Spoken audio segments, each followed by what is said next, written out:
কবিতা পাঠ। বিশ্বকবি রবীন্দ্রনাথ ঠাকুরের সঞ্চয়িতা থেকে চয়নকৃত এই কবিতা, যা 9ই আশ্বিন 1328 নিবদ্ধ হয়েছিল। মনে পড়া। মাকে আমার পড়ে না মনে, শুধু কখন খেলতে গিয়ে হঠাৎ অকারণে একটা কিশোর গুনগুনিয়ে কানে আমার বাজে। মায়ের কথা মিলায় যেন আমার খেলার মাঝে। মা বুঝি গান গাইতো আমার দোলনা ঠেলে ঠেলে। মা গিয়েছে যেতে যেতে গানটি গেছে ফেলে।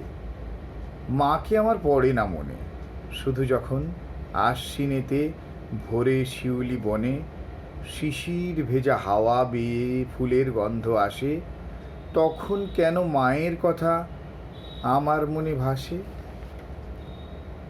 কবে বুঝি আনত মা সেই ফুলের সাজি বয়ে, পুজোর গন্ধ আসে যে তাই মায়ের গন্ধ হয়ে। মাকে আমার পড়ে না মনে, শুধু যখন বসে গিয়ে শোবার ঘরের কোণে জানলা থেকে তাকাই দূরে নীল আকাশের দিকে। মনে হয় মা আমার পানে চাইছে অনিমিখে, কোলের পরে ধরে কবে দেখতো আমায় চেয়ে। সেই চাউনি রেখে গেছে সারা আকাশ চেয়ে।